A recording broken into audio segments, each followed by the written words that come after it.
자, 안녕하세요. 오늘 이제 첫 번째 강의를 한번 녹화하는 날입니다. 저도 좀 사실 처음이라서 어색하고 그런데 한번 해보도록 하겠습니다. 이번 첫 번째 강의는 The Birth of Molecular Biology에 대해서 어떻게 해서 분자생물학이 시작하는지, 개동하는지 그거를 어떠한 중요한 개념들이 생물학에 들어와서 분자생물학이 시작되는 것인가. 그 중에 하나가 여기서 보는 그 슈레딩거나 뭐 델브룩 이런 사람들은 다 물리학자들인데 물리학자들이 이 생물학에 관심을 가져서 생물학에 연구를 하죠. 그 중에 특히 슈레딩거는 뭐 책 하나 쓰고 다시 돌아갔는데 델브룩은 제자들을 키우고 완전히 이쪽 분자생물학의 사실은 그 태동 가장 중요한 역할을 했던 사람이 델브룩이죠. 그래서 여기서 보시다시피 클래시컬 바이올로지와 몰레큘러 바이올로지의 개념을 보면 클래시컬 바이올로지는 전체적인 걸 봤다면 몰레큘러 바이올로지는 단순화되고 조절된 그런 조건을 했다. 이것이 이제 화학이나 물리학에서 쓰는 방법들이죠. 그런 방법론들이 생물학에 들어옴으로써 분자생물학이 시작되는 중요한 근거를 마련해 주는 거죠. 그 중에 또 하나 우리가 관심을 갖게 이제 분자생물학을 공부하다 보면은 결국은 분자 수준으로 내려가니까 결국 생명체라는 것이 어떻게 만들어지느냐 그것을 이제 관심을 갖게 되는데 그것이 진화, 또는 창조 이 두 가지 질문을 갖게 되는 거죠. 사실 이 두 가지 다 문제는 실험적으로 반복할 수 없다는 그런 중요한 문제가 있긴 한데 이 두 가지를 우리가 동시에 한번 생각해보는 또 기회가 분자생물학을 공부하는 동안에 우리가 하는 기회가 될 수 있을 것 같습니다.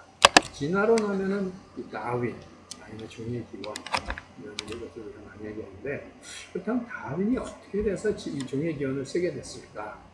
그것은 다윈이 뭐 어떤 갑자기 어느 날 영감을 받아가지고 일필휘지로 써내려간 것일까?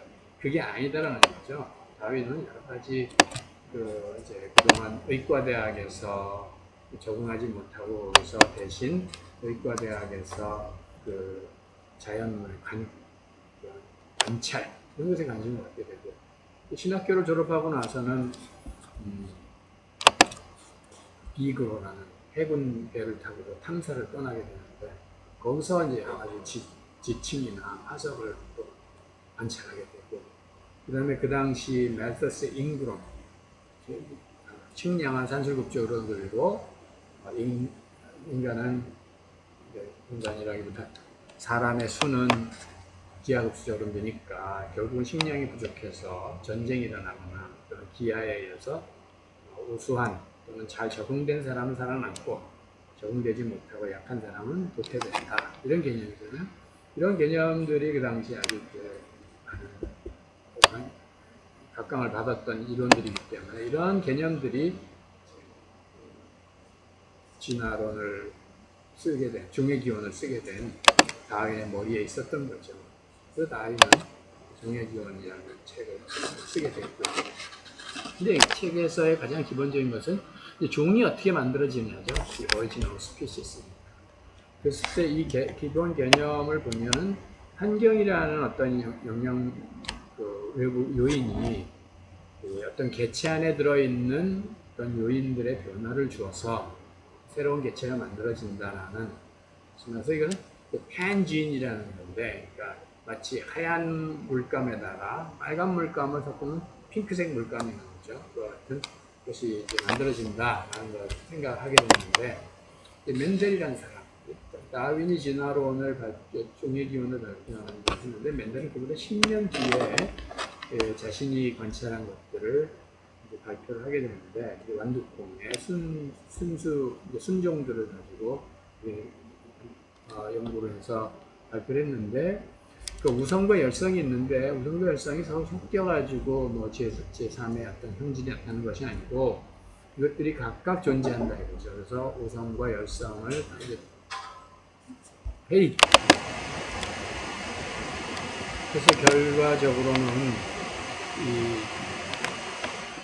멘델의 그 유전 법칙이 알려지면서 사람들은 이제 그동안 다윈의 그 패러다임에서 멘델의 패러다임으로 옮겨갈 수밖에 없는 거죠. 근데 이것이 이렇게 한꺼번에 이루어진 일이 아니고, 이렇게 보시다시피, 멘델 유전 법칙은 사실 받아들여지지 않았어요.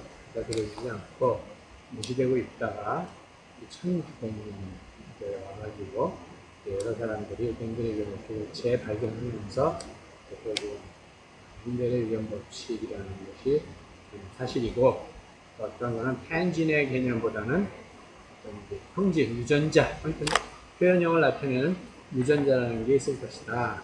이런 개념으로 발전을 하게 됐죠. 그래가지고 이제 이런 발전에 기여한 사람들로 보면 이렇게 세포들을 발견하는 거예요. 그 세포를 발견해서 보도 세포 안을 염색해서 보니까 각각 다른 세포, 종이 다르고 한 세포들의 염색이 되는 안에 물질이 있는데 그 염색되는 물질들이 다 다르더라. 그러니까 이게 뭔가를 이 세포를 규정하는 물질이 아니겠느냐. 이제 크로모솜이라는 개념이 이제 나온 것이고요. 다음에 어거스트 와이즈만이라는 사람은 존.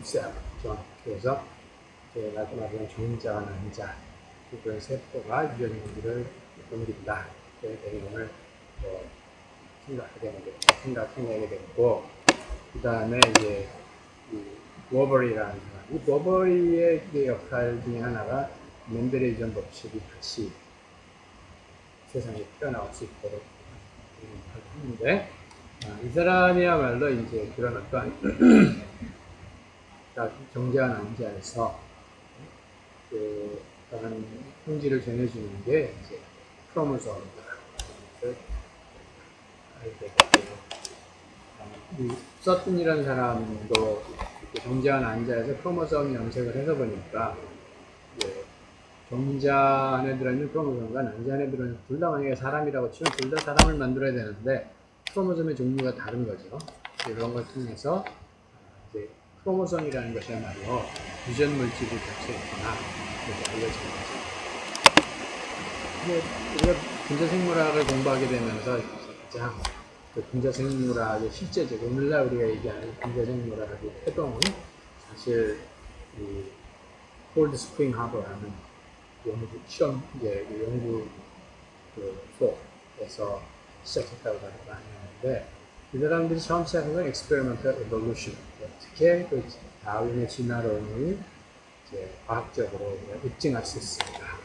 이것을 가지고 시작해서, 이 때문에 이 연구소들은 다 바닥까지 있었죠. 물에서 어떤 생명체가 나와서 그래서 진화됐다고 믿었기 때문에, 하지만 이제 실험적으로 이걸 밝힐 수 없게 되고, 그런데 이 사람들은 점점 실험의 방향을, 연구의 방향을, 에볼루션을 입증하게 되면 지네틱스, 엑스페리먼터, 지네틱스 쪽으로 옮겨가면서 많은 정말 기라성 같은 그 당시의 과학자들이 거기에 오게 되는데, 그 이제 중요한 역할을 했던 사람이 하버드 졸업생, 하버드 졸업을 하고 데이븐포트라는 연구소장이 그런 큰 일을 해가지고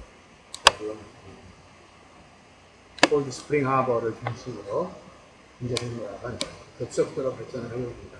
그 동시대에 사람은 토마스 헌트 모던이라는 사람인데 콜롬비아 대학 교수였는데, 콜롬비아는 맨하탄 북쪽에 있어서 조그만 건물을 사용할 수밖에 없고 큰 땅이었습니다. 그래서 초파리를 키워서 연구하더니 눈이 하얀 초파리를 발견하게 되고, 이제 그런 걸 통해서 크로모솜 상의 X크로모솜 상의 눈 색깔을 결정짓는 유전자가 있다. 점점 크로모솜 상의 유전 형질이 유전을 결정하는 것이 있다라는 게 점점 드러나는 거죠. 또 똑같은 이제 실험실에서 있었던 스튜어트 벤트라는 사람은 이와 같은 정자와 난자가 만나서 온전한 개체를 이룰 때 이와 같이 크로스 오버, 라는 리컴비넌트가 만들어집니다. 근데 이 두 유전자 사이가 멀면 멀수록, 두 유전자 사이가 멀면 멀수록 이 크로스오버는 많아지는 거고, 유전자 사이가 가까우면 가까울수록 크로스오버는 이제 확률적으로 낮아지기 때문에 이걸 통해서 유전자들의 맵을, 형질들의 맵을 유전자 중에서 이 형질들의 맵, 한계적인 것으로서 맵을 만드는 이런 것까지 이제 하게 됩니다. 이제 그러니까 그 유전 물질이 뭔지는 모르지만 어쨌든 유전 물질 상의 유전 형질을 결정하는 그런 요인들이 들어있다. 그것이 이제 점점 구체가 되는. 그 다음에 이 바버라 맥클린톡이라는 분이 돌아가셨는데 노벨상을 받고 여성 과학자로 가는 기생물학에서 짱뽕 기여도가 높은 초창기에 그런 분으로 알려졌는데 이분이 옥수수 연구를 했죠. 옥수수를 가지고 연구하면서 옥수수 안에 들어있는 어떤 유전 인자들이 이렇게 돌아다닌다. 점핑지. 그러니까 유전자가 이렇게 여기 붙었다가 저기 붙었다 하면서 유전 형질을 바꾼다. 그런 것을 발견해가지고 유전 물질이 뭔가 막연한 흰색 페인트, 빨간색 페인트처럼 이게 막연한 물인 것이 아니고 이제 세포 안에 약간 규정되어 있는 물질이다. 이게 다시 말해서 분리 가능한 물질이다. 이런 것까지도 알려지게 되는 중요한 실험을 했죠. 이런 실험을 통해서 마크린크는 노벨상을 받기도 했고요. 이와 같이 분자생물학은 시초에는 물리학자 또는 화학자들이 가설을 해서 시작을 한 것이고 거기서 생명 현상을 단순화하면서 거기에서 어떤 현상들을 규명해들어가기 시작했는데 그래서 가장 처음으로 과학적으로 접근했던 사람은 아마 멘델이라고 보여지고 멘델 이후에 유전 형질이라는 그 개념이 생기고 유전 형질이 그렇다면 어떻게 생겼을까? 그래서 연구하다 보니까 이제 크로모솜이라는 개념이 생기고 크로모솜 중에서도 이제 이게 정자와 난자같이 생식세포를 통해서 형질된 거다. 이런 것들도 알려지게 되고 크로모솜이라는 것들은 거기서 이제 분리가 가능한 거니까 무슨 물질일 텐데 여기서 유전 물질은 도대체 어떻게 되어 있는가 이런 질문에까지 이르게 되면서 굉장히 구체적으로 분자 생물학이 진행되는 것입니다. 이런